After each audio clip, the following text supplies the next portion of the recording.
presentar, ya les digo muy brevemente, el modelo de inteligencia del Cuerpo Nacional de Policía. Pero el modelo de inteligencia del Cuerpo Nacional de Policía centrado casi exclusivamente en mi antiguo destino, en la Unidad Central de Inteligencia Criminal. Dentro del Cuerpo Nacional de Policía hay muchos estamentos, muchos organismos que de alguna manera hablamos de inteligencia, pero yo me voy a centrar de manera especial en la Unidad Central de Inteligencia Criminal, que es la unidad que de alguna manera centraliza, trata, coordina toda la información de la actividad investigadora. Para nada les voy a tocar el tema de información, el tema de terrorismo. Tampoco hablaré de otros estamentos como Europol, Interpol y demás, aunque toda esa información la coordinamos y la tratamos nosotros. Le voy a tratar únicamente de centrar en explicarles un poquito cómo funciona la Unidad Central de Inteligencia Criminal y qué hacemos con la información, cómo estamos juntos. Esta sería lo que sería la comunidad de inteligencia policial que he llamado yo. Como les digo, a la cabeza de todo está la Dirección Adjunta Operativa. Y pues relacionado con la Dirección Adjunta y en fin, con todo lo que es la comunidad de inteligencia, en la parte izquierda de ustedes tenemos los organismos internacionales, Europol e Interpol, que nos remiten información para hacer inteligencia. Nosotros toda esa información que nos viene de esos organismos internacionales también la tratamos y coordinamos. Y en la parte de la derecha, dos grandes centros que dependen del Secretario de Estado de Seguridad, como es el CNCA, el Centro Nacional de Coordinación Antiterrorista, que como les digo, para nada voy a tocar yo el tema del terrorismo, y el Centro de Inteligencia contra el Crimen Organizado, el CICO. El CICO es un centro creo que fue en el 2006 cuando se creó. En el CICO lo que se hace es coordinar de alguna manera a las fuerzas y cuerpos de seguridad. Es decir, debajo del director está la unidad de planificación estratégica y coordinación. Esta unidad es la cabeza visible de lo que es la inteligencia en el Cuerpo Nacional de Policía. Por debajo de ella están las comisarías generales de la Dirección General de la Policía, la Comisaría General de Policía Judicial, Información, Extranjería, y cada una con sus unidades de inteligencia. La Comisaría General de Policía Judicial depende de la Comisaría General de Policía Judicial, la Unidad Central de Inteligencia Criminal, la Comisaría General de Información, que tiene su Unidad Central de Inteligencia dedicada al tema de terrorismo, que como les vuelvo a repetir, no quiero saber nada de ese tema, y la Comisaría General de Extranjería y Fronteras, que también tiene su centro de inteligencia dependiendo de la Unidad Central de Redes de Inmigración Ilegal y Facilidad de Recursos. Aunque estas comisarías generales, estas unidades tienen sus unidades de inteligencia, mucha o parte de esta información revierte en la Unidad Central de Inteligencia Criminal. ¿Por qué es la Unidad Central de Inteligencia Criminal la que coordina absolutamente toda la actividad investigadora del Cuerpo Nacional de Policía? Ahí es donde se centraliza la información y donde, como les digo, revierte la información de todas las plantillas nacionales. Ahí se recoge la información de la Comisaría Local de Algeciras, de Avilés, de la Jefatura Superior de Madrid y demás. Toda la información que se origina como consecuencia de las investigaciones revierte ahí y ahí es donde se coordina. La Unidad Central de Inteligencia Criminal, como les digo, se crea en el 2001 y cuando se hace este desarrollo, esta estructura, la Unidad Central de Inteligencia Criminal se le responsabiliza de la recepción, análisis, tratamiento y desarrollo de las informaciones relativas a la criminalidad, así como las actividades de materia de protección histórica. ¿Esto qué quiere decir? A la Unidad Central de Inteligencia Criminal se le responsabiliza de alguna manera de dar cumplimiento a lo que policialmente en el ámbito de inteligencia llamamos el ciclo de la información. Desde la recogida de la información hasta lo que sería el análisis y la difusión, hasta la elaboración de inteligencia y su difusión. Tenemos este es el ciclo de la información. hacemos la evaluación y recogemos la información de todas las áreas, de todos los puntos de la geografía española. Y evaluamos la información. Lógicamente, toda la información no tiene el mismo valor. Yo no le puedo dar el mismo valor a una información que saco de tráfico o del archivo del DNI, del registro civil, de una información que me pueda facilitar a mí un anónimo, un confidente. Tengo que dar un valor. Pero a la hora yo de elaborar inteligencia, de hacer análisis, no es lo mismo. No es lo mismo una intervención telefónica, una escucha que yo haga, que algo que me pueda decir un confidente. Entenderán, yo tengo que dar tengo que evaluar eso. Tengo que evaluar, por un lado, lo que es la fuente, quién me da la información, y por otro lado, tengo que evaluar lo que es la información. Tratamos la información, la recogemos en unas bases de datos, porque el recoger la información en bases de datos y tratarla, de alguna manera, tiene un fin, es que luego, posteriormente, se pueda recuperar. De nada me sirve tener toda la información metida ahí en un ordenador, si luego no la puedo recuperar. La información tiene que estar cada cosa en su sitio. Si yo tengo una matrícula de un vehículo, tendrá que estar en un campito que ponga matrícula de vehículo. Si tengo un teléfono, tendrá que estar en el campo de teléfono. Toda esta información se trata. Analizamos la información, elaboramos inteligencia y acto seguido ya difundimos. La pasamos a los jefes. Todo esto que hemos conseguido, pues conseguimos mejorar la calidad de la información porque tenemos información de muchísimos sitios. Cuando vamos a las reuniones de los analistas, cuando hemos estado en reuniones con operativos, nos damos cuenta que los operativos, los investigadores, muchas veces conocen perfectamente su parcela, lo que ellos dominan. Pero cuando hay una investigación que se hace a nivel internacional o a nivel nacional, pues a lo mejor los compañeros de aquí de Madrid conocen la parte suya de Madrid. Pero si esta investigación tiene ramificaciones en la Costa del Sol, los compañeros de la Costa del Sol conocen perfectamente la suya.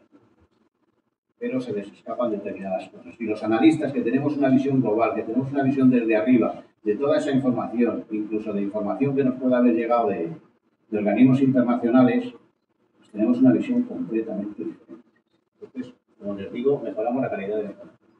Nos permite coordinarla, la analizamos y, como les decía, nos va a permitir hacer planificación operativa o estratégica. Entonces, primero, un problema actual es tenemos mucha información. Tanta información que incluso llegamos a hablar de infoxicación, ¿no? Eso hay muchas veces ahora. Entonces, el problema es, más información tenga, cómo le saco provecho, o sea, cómo analizo esa información. Entonces, hay una paradoja que es de mucha información, menos informado estoy realmente, ¿no? Entonces, la solución, ¿cuál es? Es visualizar. ¿De acuerdo? Veréis que de mucha información, cuando lo vemos en imágenes, es mucho más sencillo. Hay un dicho que dice: una imagen dice más que mis palabras, y así es verdad en este caso. Entonces, un poco de historia. ¿De dónde nos viene ese análisis visual? Pues es una empresa, la Kappa Science, que sigue existiendo, y esto nació con el asesinato de Kennedy en los años 60, pues fue cuando empezaron a poner una metodología de análisis, es decir, crear entidades y vinculaciones. Cada vinculación luego, pues tienes varios tipos de dibujos, pues líneas discontinuas, continuas, etc. No voy a entrar en detalle. Y esa empresa sigue existiendo y da formación a analistas sobre ese tipo de análisis. Básicamente se trata de esto, es decir, entidades con vinculaciones, pueden ser teléfonos, personas, documentos, etc. Y gracias a la informática podemos transformar esto pues, a gráficos mucho más visuales, ¿no? Donde incluso puedo meter aquí un Excel, un vídeo, un fichero de sonido, imágenes, etc. Eso es la idea general.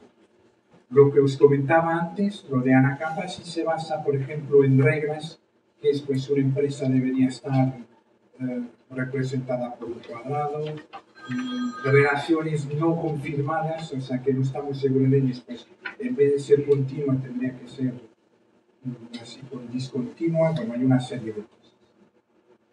Entonces, ¿cómo ayuda a la visualización?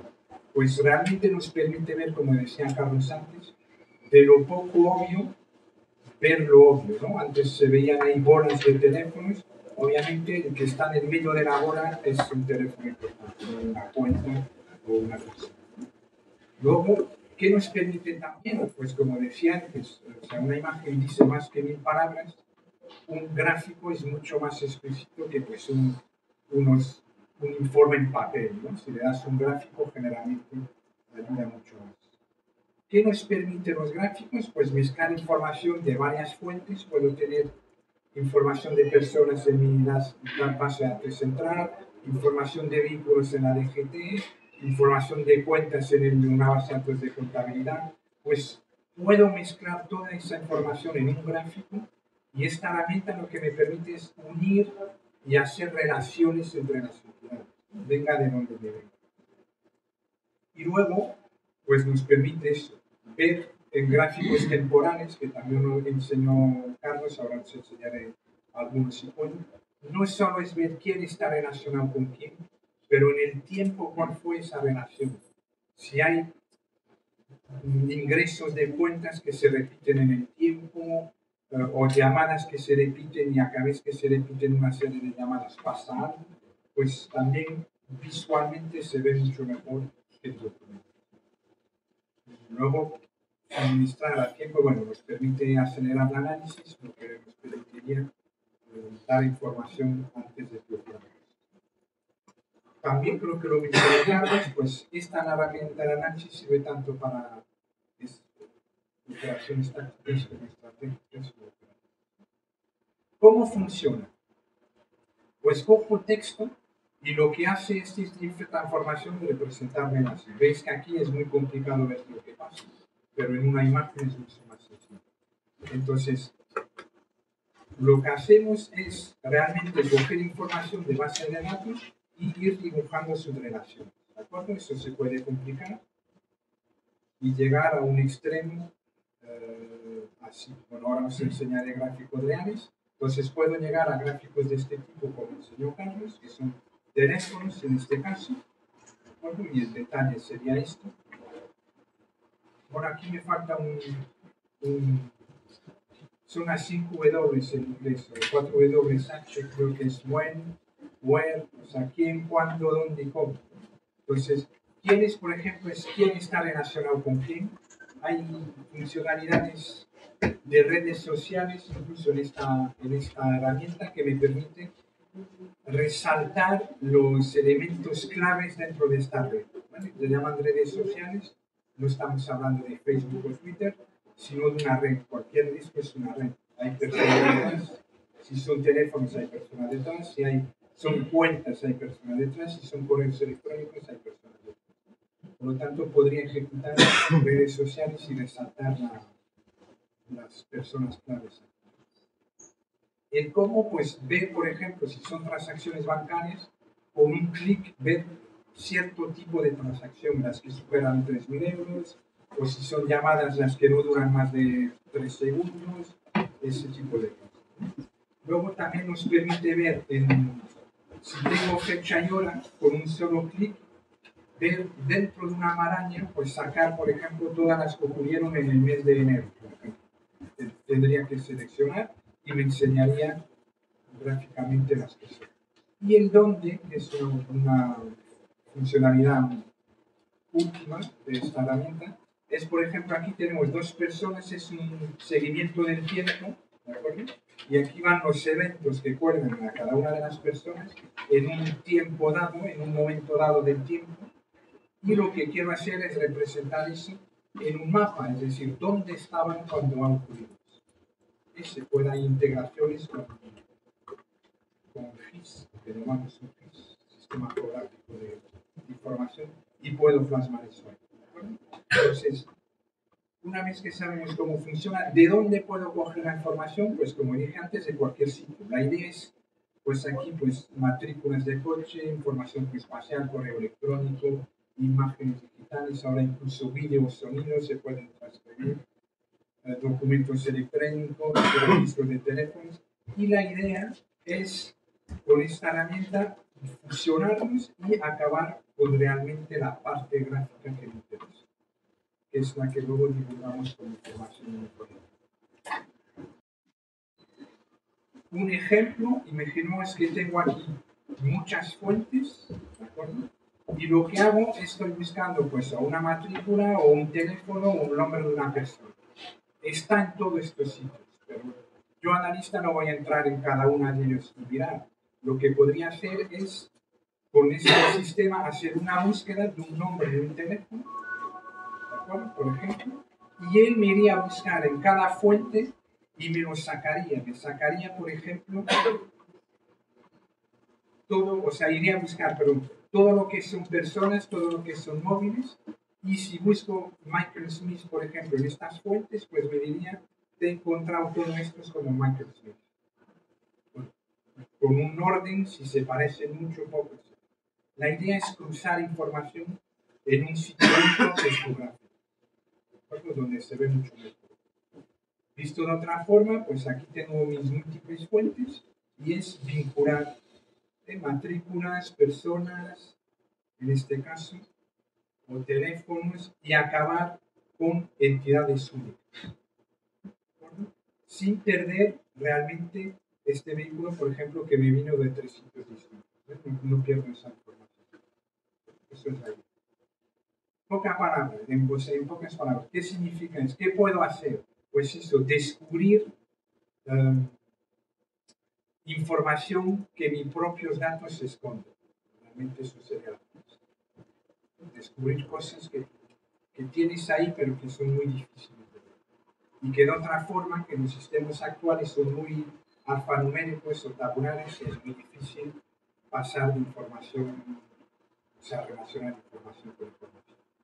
Bueno, voy a enseñaros la herramienta. Las grandes organizaciones de tráfico de drogas allá por los años finales de los 80 no se pueden combatir solo con medidas policiales de intentar identificar los tráficos de la mercancía. Entonces se diseña un esquema a partir del cual se pretende atentar contra la estructura financiera de las organizaciones. Y una serie de organismos internacionales crean una estructura, en aquella época las 40 primeras recomendaciones de Gafi, y se decide que los organismos, que los países que se adhieran tienen que crear una serie de estructuras jurídicas, una serie de estructuras institucionales, una serie de estructuras metodológicas, y en esa encaja la unidad de inteligencia financiera, que es un organismo, no es policial, pero es casi policial, no es financiero, pero es casi financiero, no es administrativo, pero es casi administrativo, y regula todo aquello que puede tener algún tipo de interés, información o beneficio relacionado con el ámbito de la lucha desde el enfoque preventivo del blanqueo de capitales. En España se crea una unidad que hereda los restos del Servicio de Control de Cambios en el Banco de España y se aloja de inicio en el Banco de España hasta el año 2010, año en el que la nueva ley decide que ese servicio ejecutivo se desvincule del Banco de España y quede colgando únicamente de la Comisión. De manera que es un organismo un poco extraño, que es un organismo ejecutivo que cuelga de un organismo consultivo cuando lo normal entiendo que debería ser al revés. Y digo, no es un formato homogéneo porque en función del país en el que estemos, vemos que hay FIUs que tienen un encaje policial o judicial, en el caso de Portugal, en el caso de Reino Unido, en el caso de Holanda. Hay FIUs de naturaleza evidentemente financiera, en el caso de Italia, otras aduaneras, como Francia, y en España se optó por un modelo mixto en el que bajo esa estructura se integraron sobre todo personas procedentes del ámbito financiero, Banco de España, procedentes de policía, Guardia Civil, Agencia Tributaria y aduanas, cuya trabajo común aporta lo que yo creo que son unos beneficios, y aunque sea echarme flores a mi espalda, pues que mejoran los resultados que en otros países existen. Quizá también porque nuestra ley es mucho más generosa que otras y nos permite acceder a ciertas informaciones que en otros países están vedadas. Hay países muy desarrollados en los que la unidad de inteligencia financiera no tiene acceso a las informaciones bancarias, no puede pedir información bancaria. En España sí, prácticamente La FIU es todopoderosa en el sentido de que puede requerir información a entidades privadas, sujetos obligados, entidades públicas y, por supuesto, a cualquier tipo de organismo. Esa es la FIU. Y la FIU significa Unidad de Inteligencia Financiera.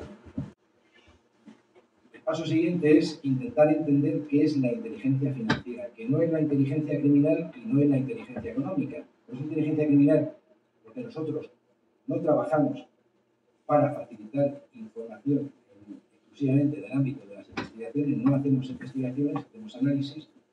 No es inteligencia económica porque, tal y como se entiende, es las habilidades para mejorar, optimizar o desarrollar las inversiones o los patrimonios, pero es verdad que es una inteligencia que trabaja con información vinculada en origen con el ámbito criminal desde el punto de vista de la sospecha, pero cuyo mayor aporte procede del ámbito financiero, no exclusivamente financiero, mercantil, comercial, y lo que se pretende es, a partir del manejo de informaciones, intentar llegar a resultados en los que se confirme si existe una sospecha o un indicio de blanqueo de capitales y que eso pueda ser continuado por estos organismos. Somos una estructura, en cuanto a proveedor de inteligencia, que está entre aquellos que poseen la información y aquellos que pueden explotar esos datos en un formato criminal. Y además, la gran vocación de la FIU, la gran vocación de toda la legislación que se mueve en este ámbito, intentar mejorar las medidas preventivas, que es la finalidad, así lo dice la ley, así lo dice el espíritu y los objetivos de la FIU, es mejorar las medidas que la sociedad implementa en el ámbito de la prevención. Eso quiere decir que se dificulte el acceso a ciertas estructuras criminales para impedir que nuestro sistema financiero, jurídico y mercantil sea utilizado para blanquear. Bien, si tenemos claro qué es entonces la inteligencia financiera, y digo, no es inteligencia criminal ni no es inteligencia económica, nosotros lo que hacemos es elaborarla. Y la elaboramos a partir de la información que nos proveen los sujetos obligados. La ley establece una lista extensísima de sujetos obligados, tantas como letras del abecedario tiene. Yo creo que ese abecedario no es que hubiese tenido 50, pues al final lo habían puesto 50, porque es curioso que hubo un pleno, una plena coincidencia entre la lista y las letras del abecedario.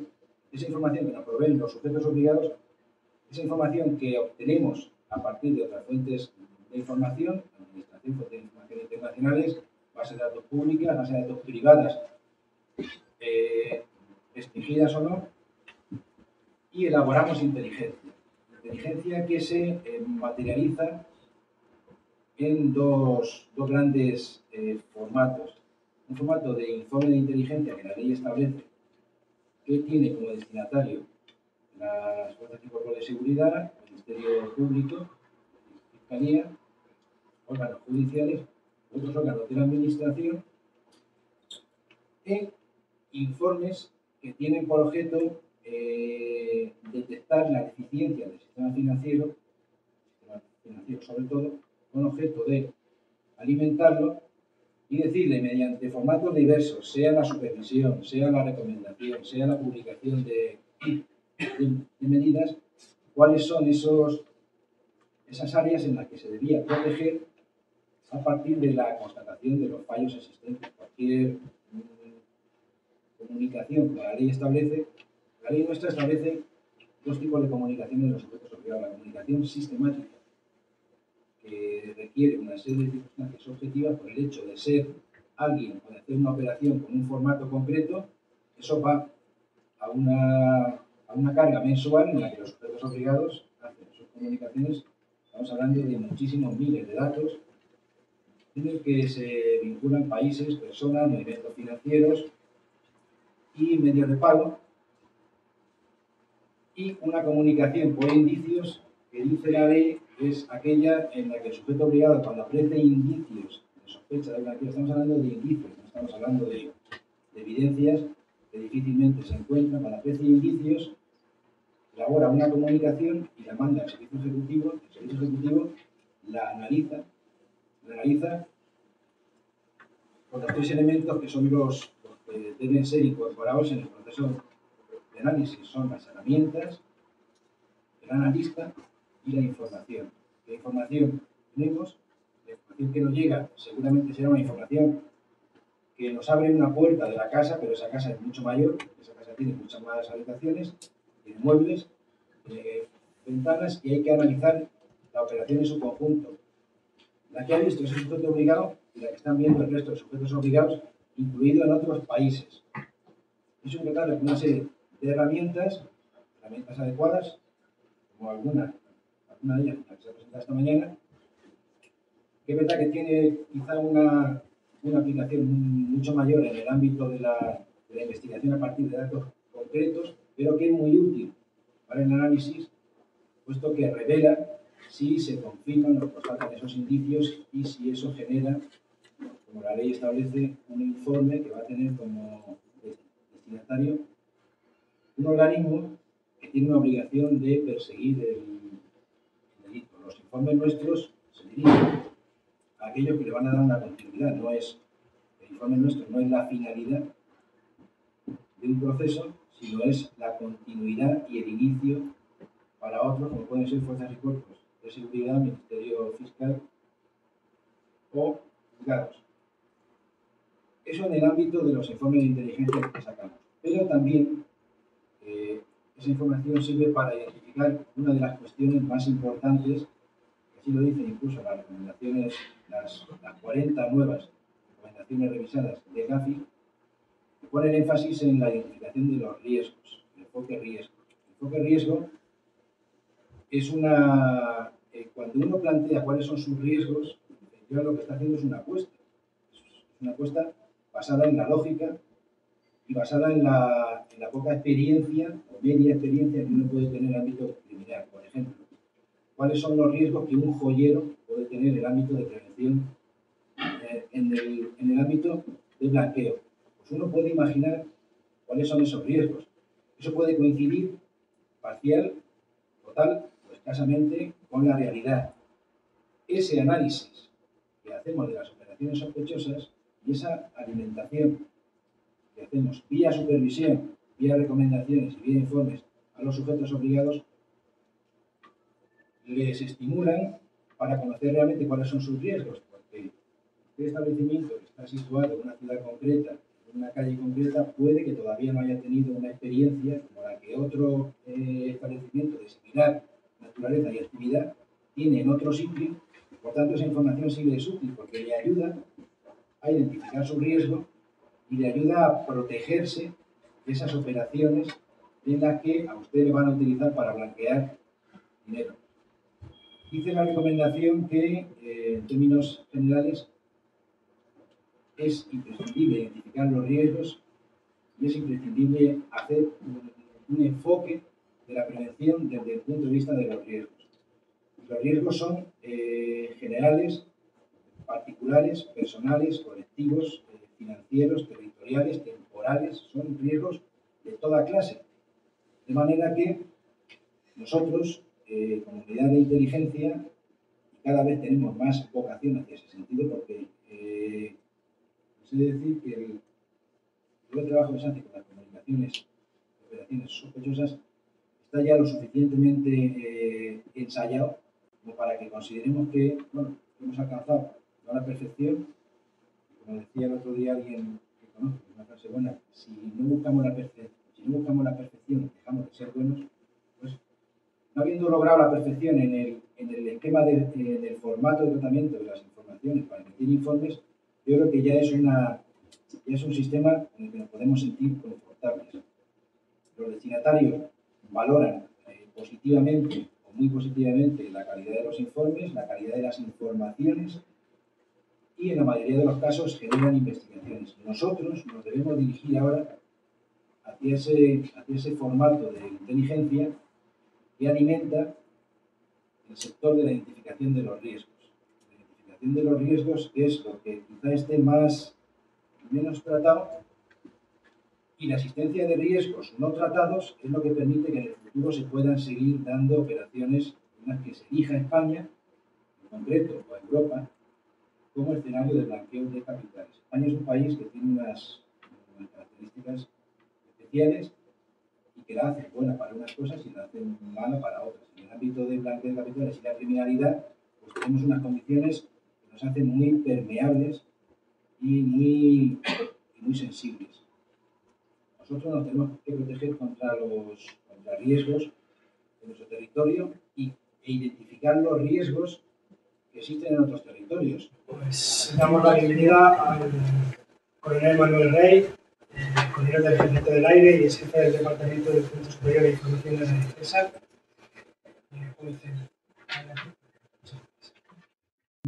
Muchas veces en la gente que no está especializada en estos temas confunden o ven la simetría entre lo que es inteligencia y información. Información es toda noticia que puedan ustedes obtener, pero inteligencia es la noticia esa sometido a procesos del ciclo de inteligencia y sobre todo para la toma de decisiones. Bien, los españoles no tenemos muy claro cuál es el concepto de seguridad de lo que nos atañe propiamente en materia de seguridad. Pero no solamente no lo tenemos muy claro el ciudadano de a pie, sino que en algunas instancias oficiales tampoco ese concepto está tan claro.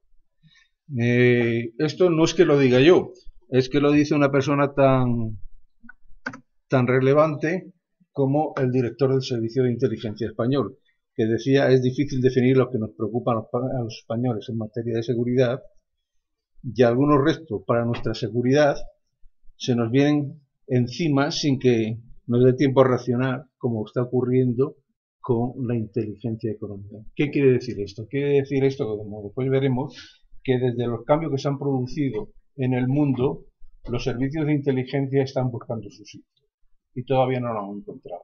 Su sitio en un mundo nuevo, ya no bipolarizado, sino multinacional, y en un mundo en que las prioridades informativas están cambiando. Pero también dice más, dice que los factores que hoy afectan al cumplimiento de la misión del CNI aparecen en ámbitos que antes estaban reservados exclusivamente a la Fuerza de Seguridad del Estado. Esta idea es válida, no voy a contradecirle yo al director del Servicio de Inteligencia, porque todas estas son opiniones de él, pero lo que pasa es que da motivo de confusión, porque una cosa que hay que tener muy clara desde el principio es que los servicios de inteligencia son un órgano del Estado, pero su misión no es la persecución del delito. Esa es la diferencia con la policía y con la Guardia Civil. Es decir, el servicio de inteligencia es el órgano de información del presidente del gobierno y sus ministros. ¿Sí? Bueno, pues cuando me he puesto a pensar que podía contarles a ustedes, he decidido hablar un poco de la comunidad de inteligencia. En la comunidad de inteligencia, pero nos vamos a centrar fundamentalmente en el CNI, cuyo antecesor es el CSIC, del que yo estuve destinado cierto tiempo. Bien, la comunidad de inteligencia se fundamenta fundamentalmente en los organismos que vamos a ver a continuación, todos dependientes de los siguientes departamentos institucionales. Tenemos, yo no sé si esto del programa me lo puede aclarar, si está bien puesto ahí la dependencia del Ministerio de Economía y Competitividad. Sí, porque el presidente de la comisión es el secretario de Economía. Sí. Bueno, pues ahí tenemos el SEPLAC y las oficinas económicas y comerciales. En el Ministerio de Defensa tenemos, bajo la dependencia directa del GEMAT, tenemos el CIFAS, el Centro de Inteligencia de las Fuerzas Armadas, al que yo también pertenecí. Desde la llegada del PP al poder, el CNI, con sus dos apéndices, el Centro Criptográfico Nacional y la Oficina Nacional de Seguridad, pasaron a depender de la Presidencia del Gobierno. En el Ministerio del Interior me da vergüenza, después de la conferencia del comisario, hablar de ello, entonces lo vamos a obviar. Y esto es los organismos que podríamos decir que pertenecen al servicio, a la comunidad de inteligencia. Y por último, desde el Ministerio de Exteriores está las embajadas, que también contribuyen a la comunidad de inteligencia. Me voy a centrar fundamentalmente en el CNI, porque los otros ya se han abordado o se abordarán a lo largo de la mañana en todas estas conferencias. Un carácter unitario y específico, en el sentido de que es el único servicio de inteligencia de nivel nacional. ¿Qué quiere decir que es de nivel nacional? Quiere decir que sus informaciones van directamente al presidente de gobierno sin pasar por ningún intermediario. Los demás servicios de información de la policía y de la Guardia Civil son servicios departamentales, que sus informaciones para llegar al presidente de gobierno tienen que ir a través, o deberían de ir a través del ministro correspondencia, al ministro del Interior. Son todos de naturaleza muy distinta. Sus misiones, funciones y procedimientos de actuación y relaciones son tan dispares que difícilmente pueden ser objeto de un tratamiento común. Y desde mi punto de vista, por la forma de trabajar, los servicios de inteligencia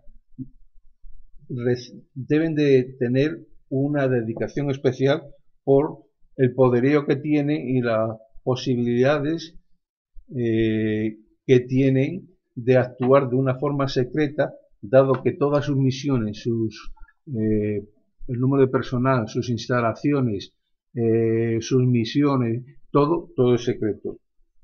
Sin embargo, hay que reconocer que existen aspectos clonados tanto en el servicio de inteligencia como en el servicio de información de la policía o de la Guardia Civil, en sus métodos y en su forma de actuar.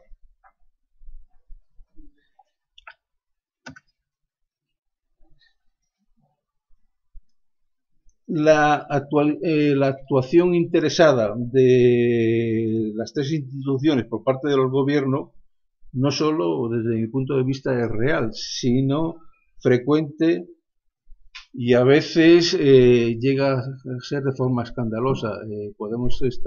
Es raro o es poco común, aunque ha ocurrido, que cuando cambia un gobierno no cambia el director de servicio de inteligencia.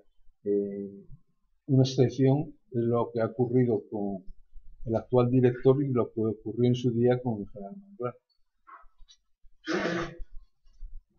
Lo que sí es cierto es que las tres instituciones están diferenciales de las tres instituciones. Los servicios de información producen información y los servicios de inteligencia producen inteligencia. La información que produce el Centro Nacional de Inteligencia, por ley, está toda clasificada y además en su máximo rango.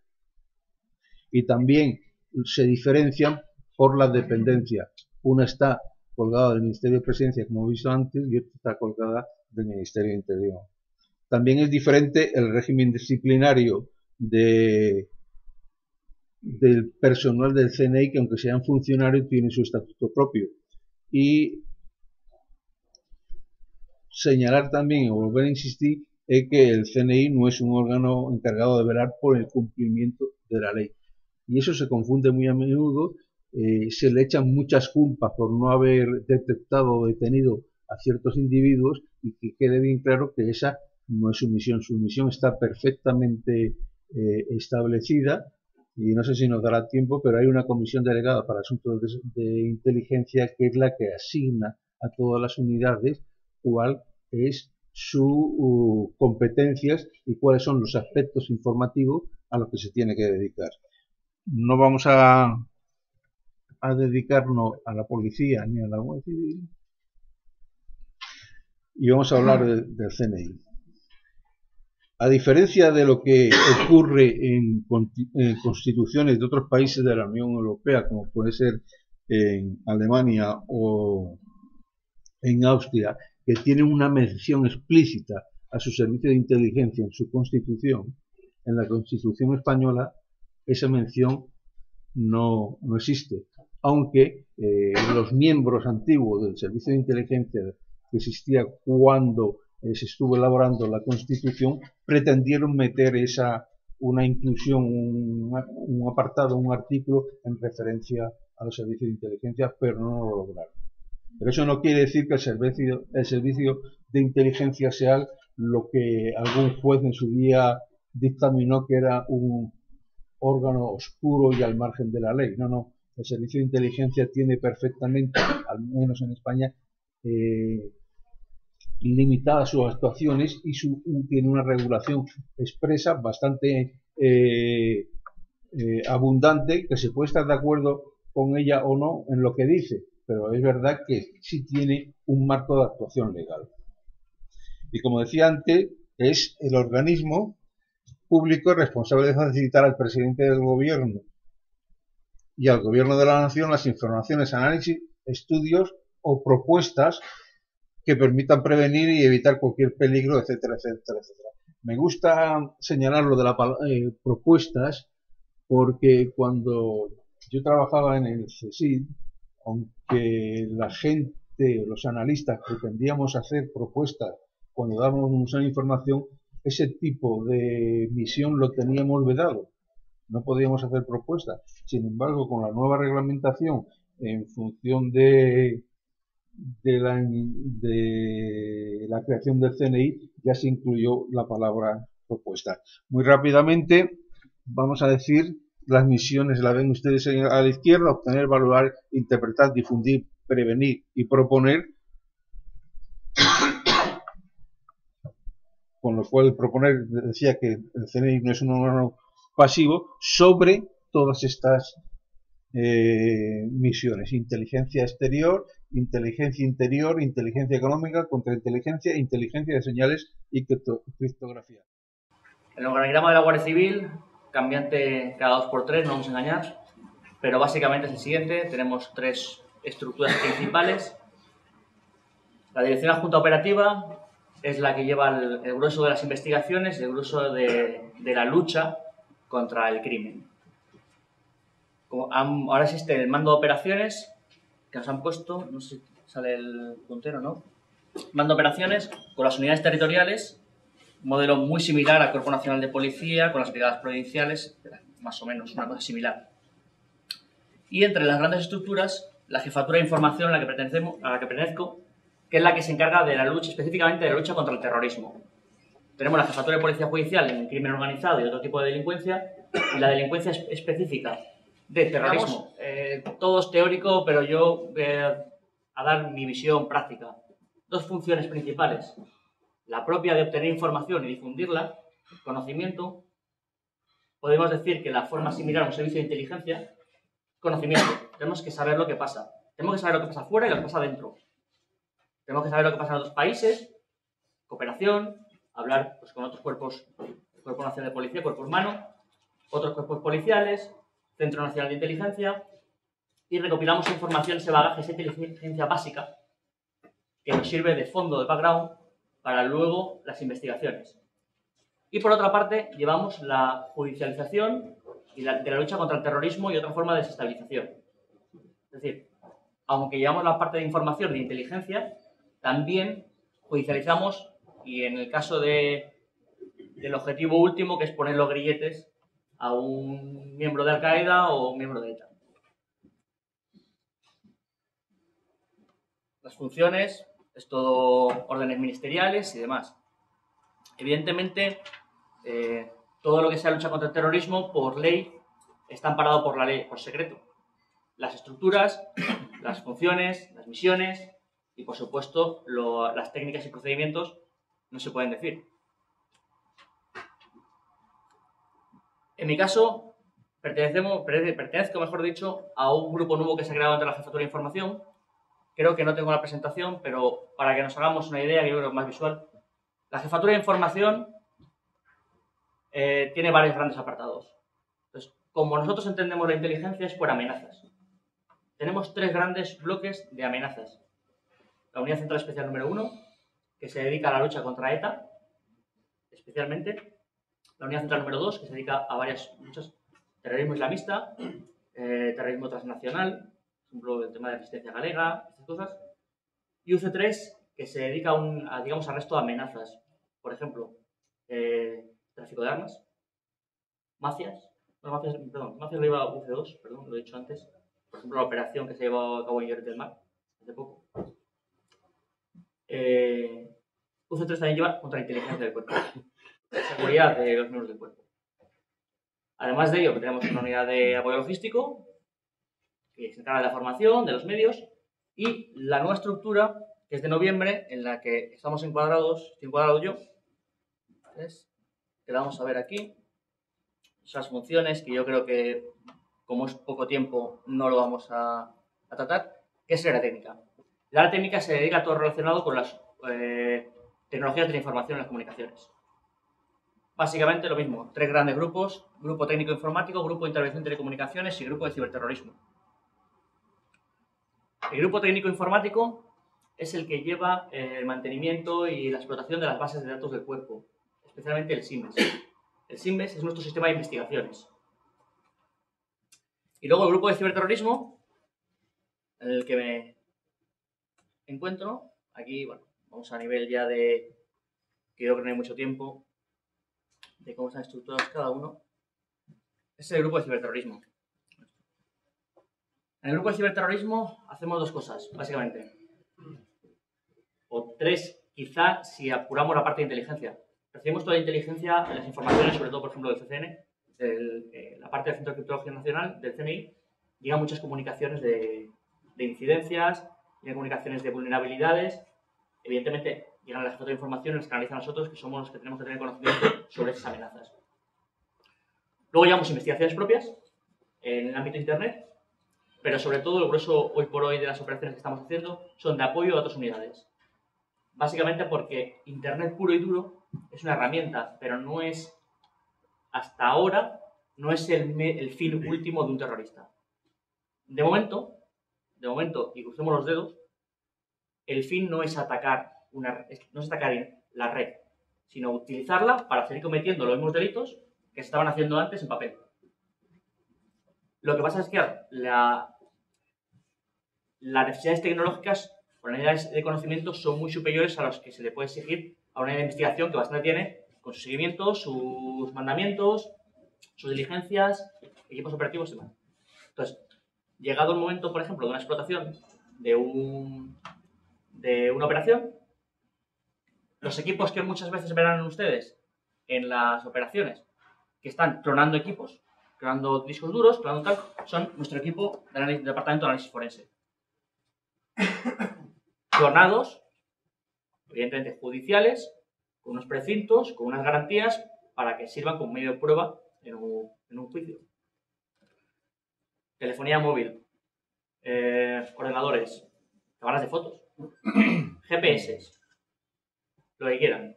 Todo se clona, se analiza y si hay información útil, se va a analizar. Esto ya he hecho una referencia, que es el uso de Internet como medio o el uso de Internet como fin. Estamos hoy por hoy, el 99% de los hechos se utiliza Internet como medio, no como fin.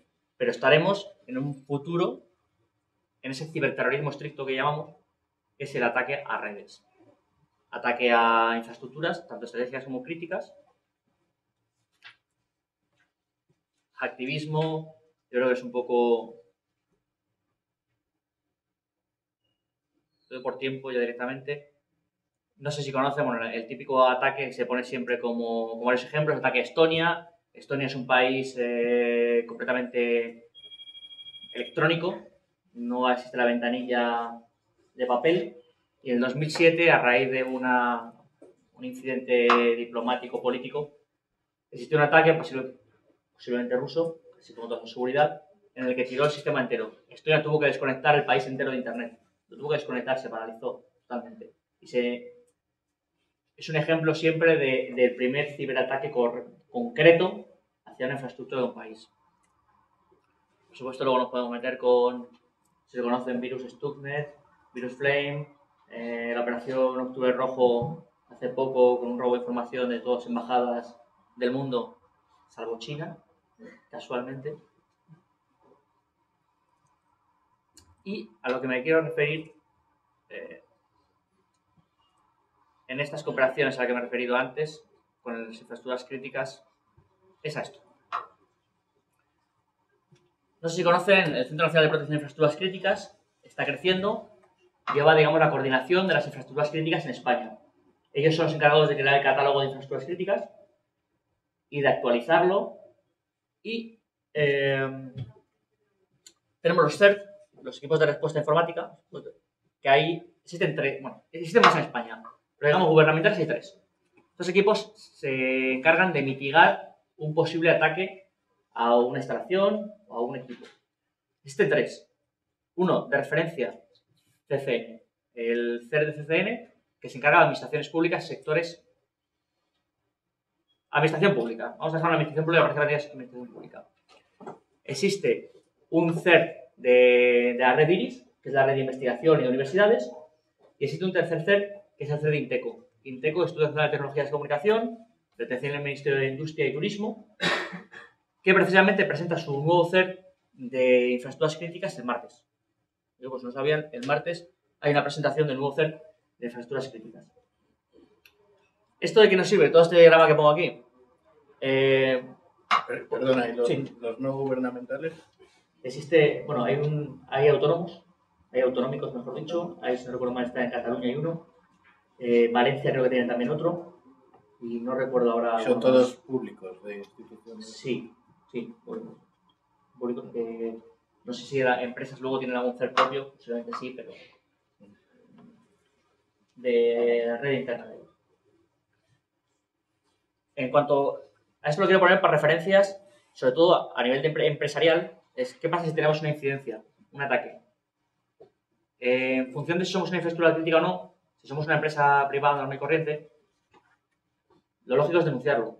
Digo, a que parece lo lógico es denunciarlo. La mayoría no lo denuncia.